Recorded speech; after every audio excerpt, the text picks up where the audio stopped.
Okay, good morning guys. So karon na mulibot tag gamay lor sa Biliran. So mo na mong lugar guys sa ako lang i-flex. Pero dili gini siya ingon nga sa tibuok ni isla. So naray mga part or portion sa isla nga atong gi-cover. Mo ni siya nindot kayo nga mga spots diri sa Biliran. Ang agianan na siya, ayan, di ako pwede ka mo banking dito. So lingaw kayo guys, padayon lang sa pagbiyahe, then drive safely with caution. So tanaw gid no. So while nag-drive ta, labi na sa mga hilig mag-rides diya, so tanaw gid ta sa atong side mirror, importante na. Then dili gid maghunahuna sa mga kuan, ayaw gid maghunahuna sa mga inyong mga ex, kay more gid na makadaot sa inyo ha. So dapat focus mo sa agianan, then tanaw mo na yung mga ero, bata mo na inyong bantayan, kay ukalit na siya tabok sa kuan.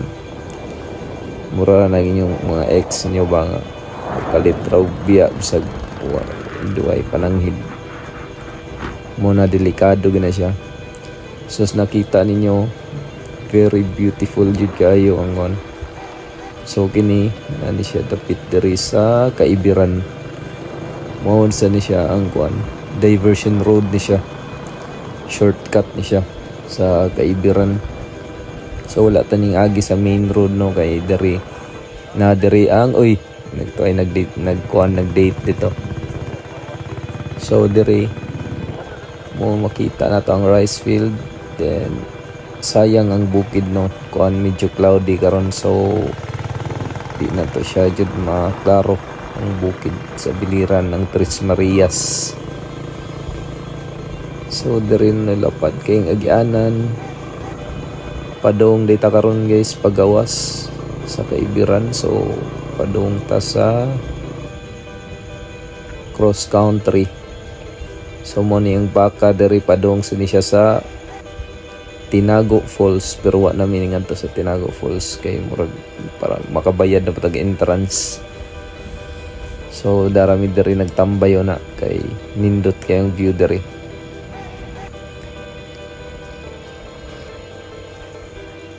So i-flex na to tong motor helmet. So mo ni siyang Tres Marias diya.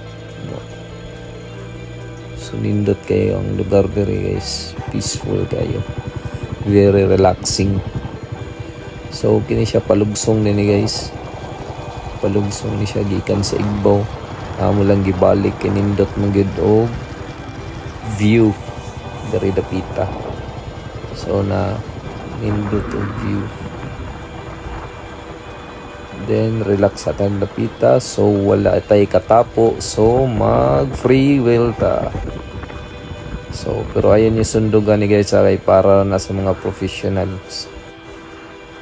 So nindot yun siya kayo palugsong, then kini pa uli na tanong. So nga rin nasod na ta sa cross country. So natay makita diri guys nga bata, tanawang yung kuano, yung motor, oh, di ba? Maayo kayong bata mo himo kuan. So mo ni siya guys sa cross country, little bagyo ang tawagan ni diri.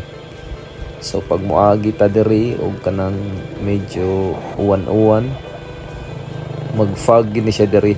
Na ko'y video ato dati nga kuan, daghan sa tug views kay nag-agi ko diri nga fog, zero visibility.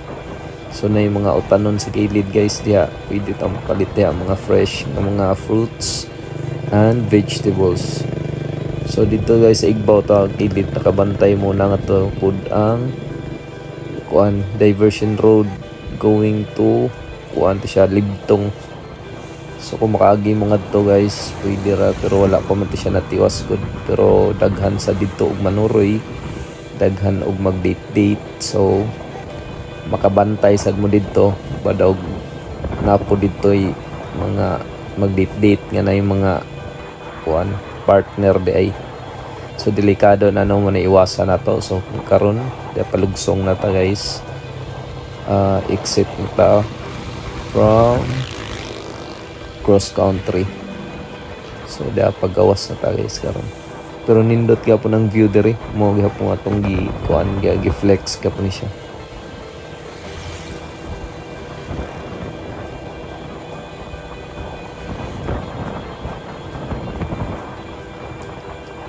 So, mo na ni siya guys. Diri na ta sa napa-exit na ta. Nindot ka po no, ang view diri. So, sa luyo makita na sad ang bukid. So, kung makasuroy good may ngari-ngari, very relaxing kayo. So, na mo yung mga problema no, i-rides la na. Tanawaw, diri Kapinyahan, Villa Consuelo.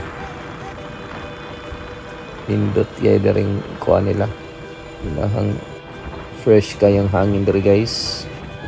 So till next time guys, God bless sa tanan.